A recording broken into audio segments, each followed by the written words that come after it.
ஓம் நமச்சிவாய. திருச்சிற்றம்பலம். சிவாய நமக, சிவசிவாய நமக. மனதனவில் உடைந்திருந்த எனக்கு ஒரு மருந்தாக, ஒரு உறவாக, ஒரு உயிராக அந்த அப்பாவே எனக்கு கிடைத்தார் என்பதை என்னால் வெறும் வார்த்தைகளால் சொல்ல முடியாத, விவரிக்க முடியாத ஒன்று. எத்தனை வேதனைகள் என் மனதில், எத்தனை சங்கடங்கள் என் மனதில், எத்தனை பிரச்சனைகள் என்னை சூழ்ந்திருக்கும் போது எனக்கு ஆதரவாக கை கொடுத்து தூக்கிவிட்டது என்னுடைய அப்பா. எனக்கு அவர் சொன்ன வார்த்தைகள்: தேவையில்லாமல் உன் உடம்பை நீ வருத்தி கொள்ளாதே, தேவையில்லாமல் உன் மனசை நீ வருத்தி கொள்ளாதே. நீ உன் வாழ்க்கையில் இப்பொழுது தத்தளித்து கொண்டிருக்கிறாய் என்பது எனக்கு தெரியும். உன்னை எனது கரம் கொண்டு இறுக பிடித்து காப்பாற்றி கொண்டிருக்கிறேன் என்பதும் எனக்கு தெரியும். அது உனக்கும் புரியும் என்று நான் நினைக்கிறேன். இன்னும் சில நாட்களில் அனைத்துமே மாறப்போகின்றது. உன்னுடைய துன்பங்கள், துயரங்கள் எல்லாமே முடிவுக்கு வரப்போகிறது. உன்னுடைய மிகப்பெரிய பணப்பிரச்சனை தீரப்போகிறது. உன்னுடைய மிக கஷ்டமான கடன் பிரச்சனை கூட அது முடியப் போகிறது. அதற்கான நேரத்தையும் காலத்தையும் நீ தொட்டு விட்டாய் தங்கமே. நிதானமாக யோசித்து மட்டும் நீ செயல்படு. எந்த விஷயத்திலும் நீ அவசரப்படாமல் பொறுமையாக இருக்க வேண்டும். உன்னை விட்டு யார் விலகினாலும் அதையே நினைத்து நீ கவலைப்பட்டு கொண்டிருக்காதே. எல்லாமே நன்மைக்கு என்று நீ எடுத்துக்கொள்.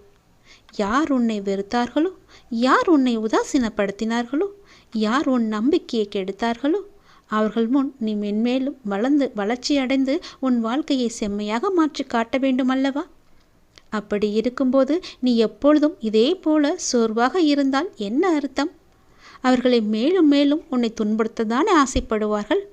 அவர்களுக்கு முன்னால் நீ வாய்விட்டு சிரித்துப்பார். அவர்கள் உன்னை பார்த்து எப்படி இருக்கிறார்கள் என்று நீயே கண்கூடாக பார்க்க போகிறாய். அவர்கள் முன் நீ வளர்ச்சி அடைந்து உன் வாழ்வில் வெற்றி பெறப் போகிறாய் என்ற வைராக்கியத்தோடு நீ செயல்பட வேண்டும். கவலைப்படாமல் இரு, நான் இருக்கின்றேன். உனக்கு மிகவுமே கொடியது என்ன என்றால் கோபம்தான். அந்த கோபம் உனக்கு வேண்டவே வேண்டாம். உன்னை என் உயிராய் நான் காத்து கொண்டிருக்கின்றேன். சோதனை காலம் என்பது எல்லோருக்கும் வரத்தான் செய்யும். சோதனை காலம் வரும்போது நீ பயப்படாமல் இருக்க வேண்டும், கலங்காமல் இருக்க வேண்டும்.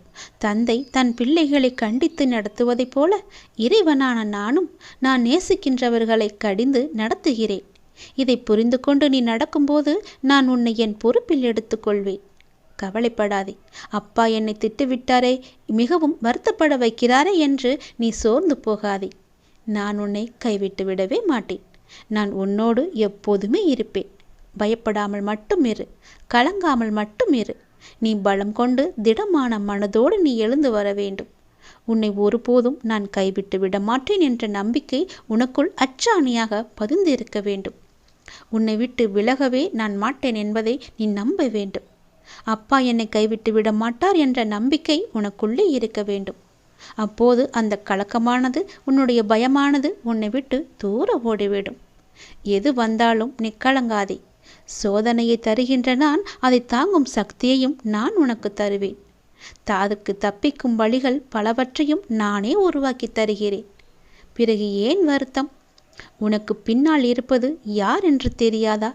தெரிந்தும் இப்படி அமைதியாக இருப்பதற்கு எதற்காக? உனக்கு பின்னால் இருப்பது நான் தான்.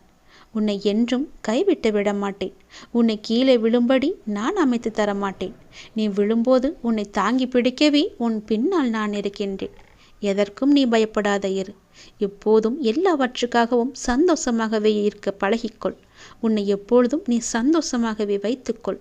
நான் உன்னோடு இருப்பதால் நீ அனைத்திலுமே ஜெயிக்கப் போகின்றாய். நான் உனக்கு ஜெயம் தருவேன். கஷ்டம் வந்தால் துவண்டு போகாதே. அது உன் பூர்வ ஜென்ம கர்மா. இன்பத்தை எவ்வாறு சந்தோஷமாக ஏற்கின்றாயோ அதுபோல கஷ்டத்தையும் மகிழ்ச்சியுடன் ஏற்று என் மீது போட்டுவிடு. நான் பார்த்து கொள்கிறேன்.